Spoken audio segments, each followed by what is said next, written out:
Emma Undercover and the Mysterious House, Part 1. Emma is a super-observant, downtrodden woman who is taking a stand against bullies, crime and arrogance. Our story unfolds on a sultry summer evening, walking her poodle Liebchen, the love of her life. It starts off with her usual 20-minute walk around the treed suburb where she lives. Liebchen excitedly sniffing all the leaves, marking his territory as they lazily explore the neighborhood, relaxing and blowing off stresses of the day. Liebchen trots on like he owns the place, even though he's only 2 bricks high. Emma catches herself wondering why she never felt as confident as Liebchen all her life. It's just how you project yourself, and after all, most people fake confidence anyhow. Why couldn't she? Probably because she was too honest, and it would make her feel like a liar. It would go against all she believed in. Thinking back to some of the nasty, bossy people she works with, she suddenly realized how insecure they all actually are. She felt sorry for them in some strange, empathic way. Admittedly, the feeling passed by just as fast as it had appeared, because most of those annoying bullies at work were really hard to deal with. In the midst of her ponderings, Emma noticed a beautiful house at the corner of the street.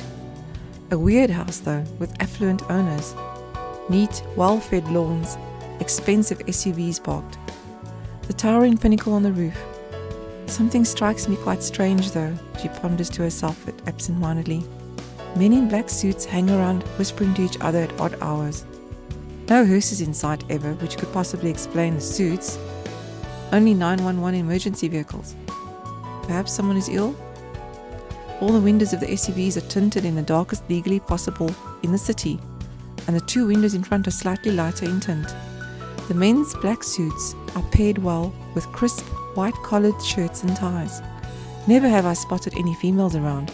Odd, hey? This corner property has electric fencing on an 8-foot wall. What are they protecting? Or hiding? During these times of our recent regular power cuts, the lights on the property are all still on. Yet there's no sound of generators. They could be using inverters. All windows are silver tinted. At night, no lights seem to be on inside the house.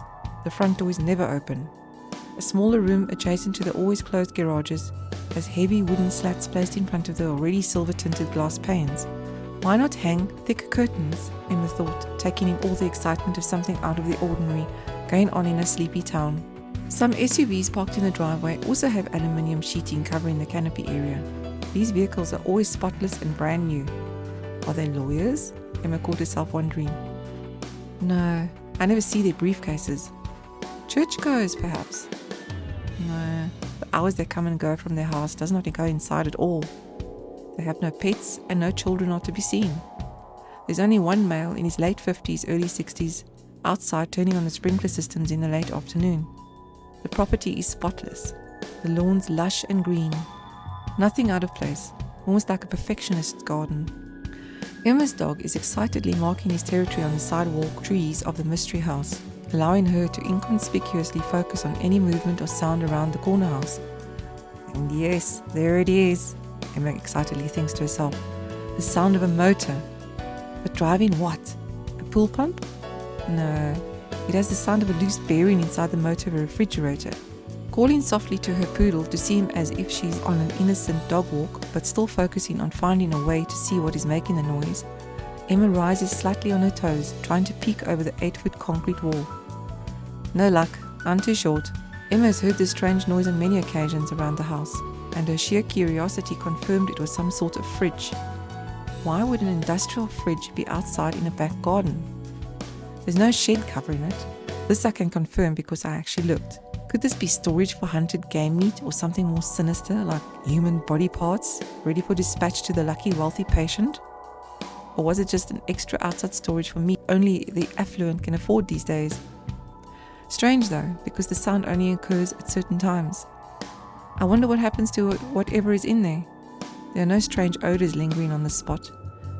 Yet power cuts would surely have an effect on any need to be refrigerated object.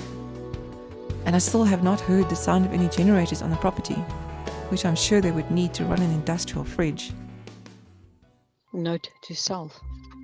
I took Liebchen for a walk past Mystery House. I managed to peek in Through the security bars into the backyard, I saw a pool. Were those refrigerator sounds of the loose bearing in a swimming pool pump? On the way back, Lipchen pauses at the tree right across where the sound comes from. It's not a refrigerator sound today, it's a swimming pool pump sound. We carry onwards home, no one in sight, and then it happens. A white Amarok arrives, almost black tinted windows. A young man in his 20s gets out. So does the driver in his late 40s with glasses on. He goes to the back of the SUV, opens up and pulls out ant poison. A female, also late 40s, appears. She's the lady that passed me and Lipchen on the Monday evening, 10 to 6, dressed in black with hat, feathered, quite like the ones they wear in London to fancy do's. She was in a black dress, from what I could see from the neck downward, everything covered in black, as well as the hat and the rims of her spectacles.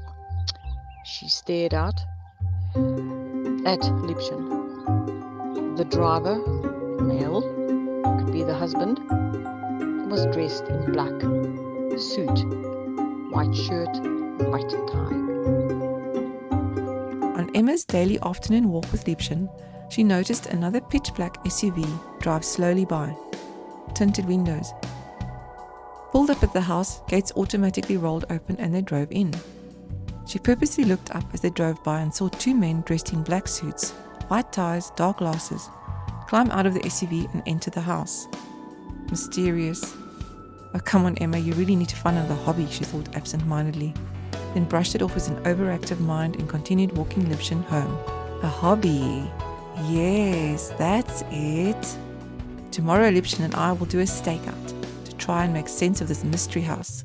I have parked my car 3 houses down from their property on the sidewalk, and Lipchen and I, we are waiting because the Amarok was not parked inside the garage, and there is 1 minute to go before the clock strikes 6 p.m. Another observation I've missed by both Lipchen and myself is that even the garbage has its own storage compartment locked up with padlock. The wind is picking up by quite the force and speed. Lipchen barks. An acorn dropped. I'm not a detective at all. This feels like a stakeout, only because I watch movies. This is simply major interest of the mystery house. 10 minutes later, I leave my stakeout spot. Hunger pains drove me home. I have to go. Damn you, stomach. Damn you.